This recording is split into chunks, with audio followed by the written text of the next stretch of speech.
네, 안녕하세요. 뉴스 잉글리시와 G2 글로벌 투자에서 전해드리는 아시아 통신 2024년 11월 10일까지 한 주간 소식을 미리 전해드립니다. 중국에서 전국 인민대표대회 상무위원회가 월요일 어제 개막을 해가지고 이번 주 금요일까지 그 닷새 동안의 일정을 이어갑니다. 그리고 인도네시아와 러시아가 사상 처음으로 합동 해군 훈련을 실시를 합니다. 그리고 도쿄 주식시장이 지금은 이제 9시부터 오후 3시까지 주식 거래를 하게 되어 있는데 이거를 30분을 연장을 한다고 합니다. 그럼 말레이시아 중앙은행이 통화 정책을 발표를 하고요. 필리핀은 2024년 3분기 GDP 경제 성장률을 발표를 합니다. 제가 지켜보고 있는 그 주요 기업들의 실적 발표는 도요타와 싱가포르 항공과 타타 스틸과 싱가포르에서 두 번째로 큰 은행이죠. UOB와 그리고 올림푸스도 실적을 발표를 합니다. 그럼 한 꼭지씩 제가 짚어드리겠습니다. 어제 11월 4일 월요일에는요, 그 중국 인민대표회의, 여기는 이제 2977석으로 이제 한국으로 치면은 국회와 같은 것이죠.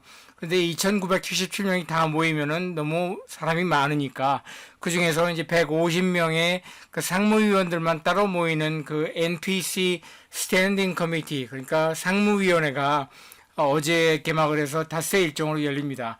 근데 가장 주목할 점은 재정 확대 조치를 얼마나 큰 규모로 할 것인가가 지금 관심이 쏠리고 있는데, 오늘 11월 5일 화요일에 지금 중국 주식시장을 보면은 지금 주식들이 굉장히 크게 오르고 있어요. 그래서 2008년 당시에 글로벌 금융위기를 맞아서 중국 그 정부가 약 4조 위안에 달하는 대규모 재정 확대를 했거든요.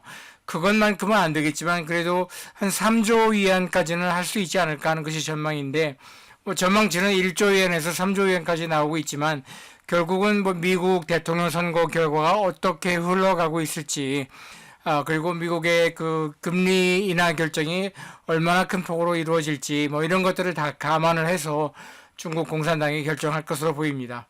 자, 여기 왼쪽에 보이는 것이 중국의 이제 GDP 현황인데, 2004년부터 지금 2024년까지 20년 동안 현황을 보면은 계속해서 계단식으로 지금 내려가고 있지요. 그래서 올해 목표치도 중국은 GDP 성장률이 이제 5%로 잡고 있는데, 지난 그 3분기에는 지금 그 4.6%로 나온 거예요. 그러니까 아무래도 이 올해도 5% 목표치를 달성하기는 어려울 것으로 보이고요.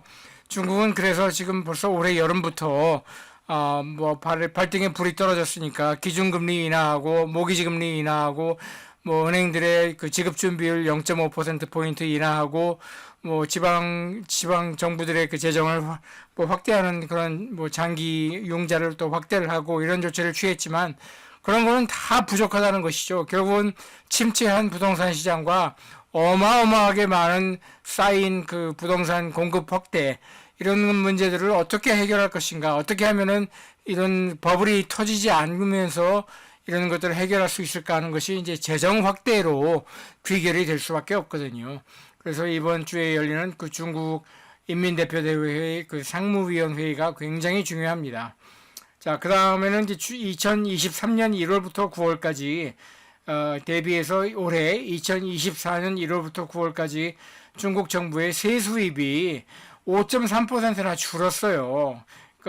그 세수입이 올해 기준으로는 약 16조 3천억 위안이라고 하는데, 이렇게 세수입이 줄어들고 동시에 세금 수입으로 써야 되는 그 재정 지출은 크게 확대되고 있으니까, 특히 지방정부 재정을 도와줘야 되는 중앙정부로서는 엄청나게 부담이 되는 거죠. 들어오는 돈은 줄어들고 있는데 나가는 돈은 늘어나야 되니까 이거는 앞뒤가 맞지 않는 거잖아요. 근데 사실 영국 정부도 14년 동안에 보수당 정권이 집권을 하면서 세금은 자꾸 깎아주고 재정 지출은 깎지 못하면서 재정이 엉망이 됐고, 지금 한국 정부도 마찬가지예요. 뭐 세수입 부족이 작년에도 있었는데 올해도 뭐 30조 원을 넘는다고 하는데, 그거는 자꾸 부자들이랑 기업들 세금을 감면을 해주면서 동시에 세금 재정 지출은 줄이지를 못하니까 당연히 이렇게 마이너스가 나는 거죠. 중국도 마찬가지입니다. 그래서 또 지방 정부들이 굉장히 중요한 재정 수입으로 삼고 있는 그 토지 매각 대금도 작년 대비해서 올해는 벌써 마이너스 25%예요. 그러니까 여기저기서 지금 막 터지고 있는데 이거를 지금 틀어 막으려니까 결국에 가서는 중앙정부가 재정 확대를 하는 수밖에 없다는 결론에 다다르게 됩니다. 자, 역시 어제 월요일에는요, 여기 사진에 보이는 거는 지난 7월 31일에 인도네시아 신임 대통령, 당시는 이제 대통령 취임하기 전이었죠. 당선자 이 브라보보라는 사람이 러시아 모스크바로 날아가가지고 이 푸틴 대통령과 만나는 그 장면입니다. 근데 미국과 러시아와 중국과 등거리 외교 노선을 추구하는 그 인도네시아가 그 이 신임 대통령이 이미 올해 7월에 모스크바에서 푸틴을 방문한 뒤로 양국이, 그러니까 러시아와 인도네시아가 첫 번째로 사상 처음으로 두 나라만의 해군 합동 훈련을 인도네시아 해역에서 치른다는 거예요. 물론 규모는 크지 않습니다. 러시아에서는 러시아 해군의 전함이 4대 정도 오고 보급하는 그 보급선이 한 대 따라오고 헬리콥터가 한 대 따라온다고 하는데, 아무튼 인도네시아 자바섬의 동쪽 끝이죠. 그 수라바야라고 인도네시아의 그 화교 중국계들이 많이 사는, 인도네시아 화교들은 친도라고 불러요. 차이나와 인도네시아를 합쳐서 친도라고 부르는데, 아무튼 그 친도들의 본거지라고 할 수 있는 그 수라바야 그 항구 도시에서 닷새 일정으로 러시아와 인도네시아가 해군 합동훈련을 개최한다고 합니다. 오늘이죠. 11월 5일 화요일이 드디어 운명의 날입니다. 미국 대통령 선거일이고요.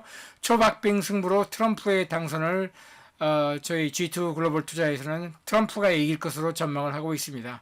저희가 원하는 거는 해리스 후보지만 전망 자체는 트럼프 후보가 이길 것으로 전망한다는 뜻이고요.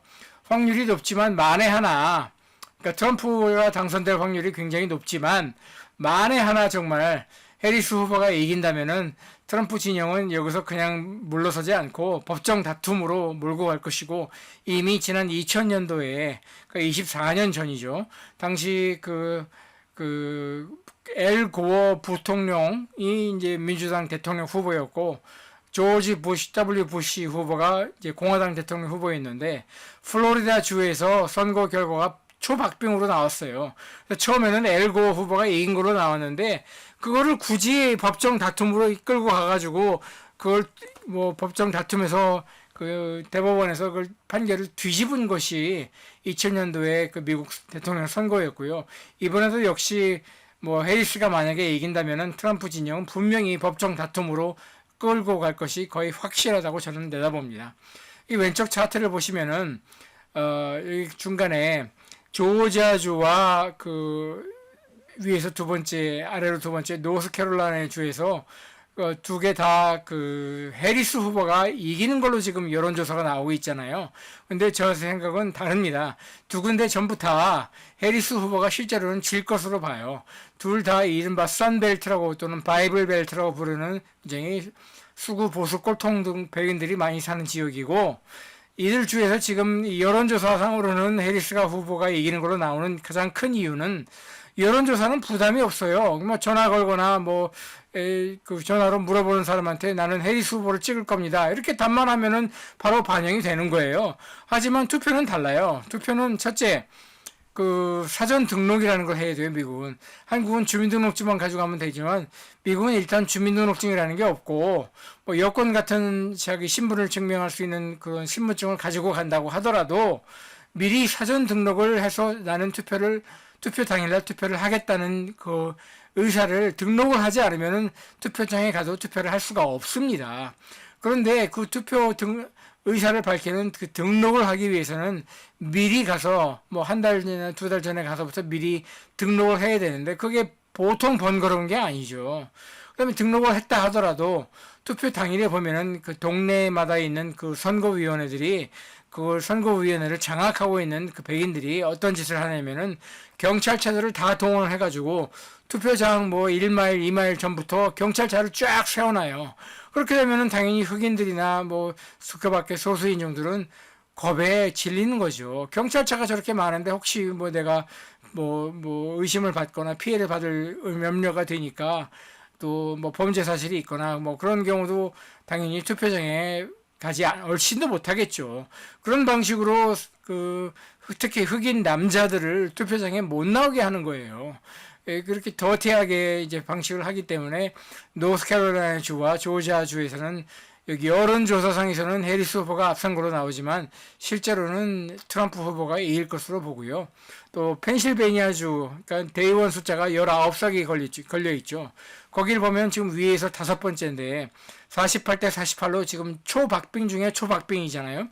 여기는 제가 봤을 적에는 그 트럼프 후보가 이길 것으로 보고요. 만약에 트럼프 후보가 여기서 이긴다면은 이 대의원 숫자에서 19석이라는 가장 큰 규모이기 때문에 여기서 승부가 결국은 갈릴 것으로 보입니다. 자, 그 밖에 이제 11월 5일 화요일 오늘은요, 남태평양의 섬나라죠. 팔라우에서 대통령 선거를 치릅니다. 그리고 역시 11월 5일 화요일에는요, 중국에서 그 샹하이 차이나 인터내셔널 임포트 엑스포, 그러니까 수출입이 아니고 수입을 독려하기 위해서 그 내수 경기를 살리기 위해서죠. 내수 경기를 살리고 수입을 늘리기 위해서 70여 개 나라들에서 수천 개 기업들이 또 정부 기관까지 같이 참여를 하는 그 일종의 수입 박람회가 열려요. 어마어마하게 큰 규모로 열리고요. 이거를 줄여서 이제 CIIE라고 부르죠. 그 밖에 이제 도쿄 주식시장이 개장 시간을 지금은 9시에 열어서 3시에 문을 닫는데 이거를 30분 연장해서 11월 5일부터 3시 30분까지로 연장을 하게 됩니다. 그리고 호주 중앙은행 Reserve Bank of Australia라고 부르죠. 그 RBA가 통화정책 금리 인하를 단행할 것으로 보이고요. 주요 기업들 가운데 제가 보는 기업으로 이제 실적 발표를 하는 기업으로는 닌텐도와 미쓰비시 중공업이 있습니다. 자, 11월 6일 수요일이 되면은요, 마닐라에서 이른바 마닐라 Dialogue on the South China Sea라고 남진아해의 안보를 주제로 삼아서 필리핀이 주최하는 마닐라 대화 행사를 그 마르코스 대통령이 개막식 연설을 한 걸로 시작을 합니다. 여기서 사진에 보이는 분이 마르코스 대통령이죠. 예, 그래서 필리핀이 남진아해에서 지금 중국과 영유권 가지고 지금 분쟁이 점점 더 심각해지고 있어요. 그래서 한편으로는 중국과 대화를 하면서 또 다른 한편으로는 특히 미국과 일본을 끌어들여 가지고 우리 좀 지켜달라 이런 식으로 지금 외교 노선을 펼치고 있는 것이죠. 또 11월 6일 수요일에는요, 싱가포르의 중앙은행, 여기는 이제 Monetary Authority of Singapore라고 하죠. 이 마스 싱가포르 중앙은행이 주최하는 핀텍 페스티벌이 4월 일정으로 열립니다. 이 핀텍 페스티벌에서는 디지털 뱅킹이라든지 아티피셜 인텔리전스라든지 블록체인이라든지 뭐 서스테이너블 파이낸스라든지 이렇게 지금 핀텍 분야에서 또 디지털 뱅킹에서 지금 아시아에서 가장 앞서 나가는 나라가 바로 싱가포르고 이런 것들 전부 다가 지금 굉장히 고부가 같이 그 일자리를 창출할 수 있는 그런 새로운 산업이지 않습니까? 역시 싱가포르답게 굉장히 합리적인 정부이고 굉장히 성장지향적인 정부이기 때문에 핀텍 페스티벌을 여는 것으로 지금 발표를 했습니다.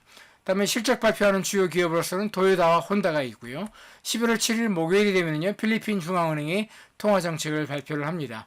그리고 실적 발표하는 기업으로서는 니폰 스틸, 니폰 스틸이 일본의 최대 그 철강 회사인데 미국에서 이제 US 스틸을 인수하겠다고 발표한 지 벌써 몇 달이 지나고 있는데 아무런 진전을 못 하고 있어요. 그 이유는 미국의 가장 큰 철강 회사 그 회사를 일본 회사가 감히 인수를 해? 그러니까 미국의 그 대통령 선거 시즌이니까 해리스 후보나 트럼프 후보나 둘 다 결사 반대를 하고 있고, 그런데 만약에 해리스 후보가 만에 하나 이기게 된다면은 그러면은 니폰 스틸이 US 스틸을 인수하는 거는 순조롭게 이루어질 것으로 저는 내다보고 있습니다.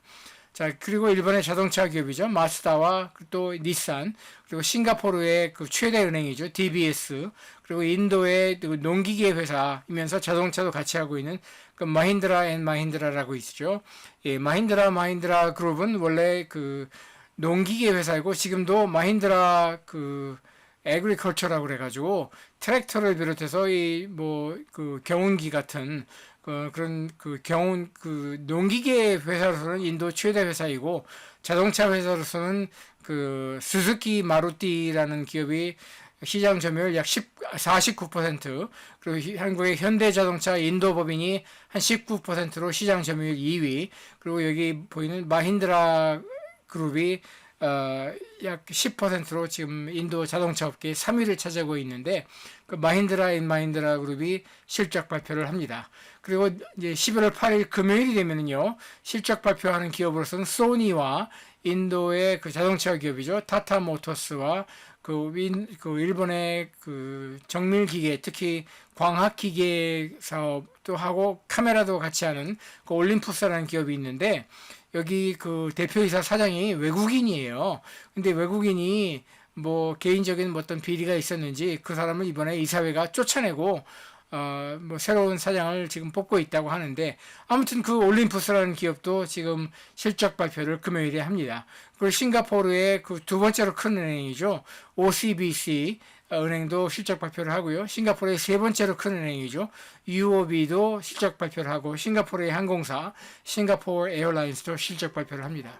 자, 여기까지 아시아통신 2024년 11월 10일까지 한 주간 소식을 미리 전해드렸고요. 왼쪽에 보이는 것처럼 굉장히 다양한 주제로 세계 각지의 소식을 제가 정리해서 여러분들께 보여드리고 또 오른쪽에 보이는 것처럼 굉장히 다양한 소셜미디어 채널로 이 컨텐츠를 공급을 하고 있으니까 여러분들께서 널리 알려주시면 저에게도 유익하고 여러분들에게도 도움이 되는 이런 내용을 좀 널리 알려주시면 대단히 고맙겠습니다. 그럼 다음 주에 또 뵙겠습니다.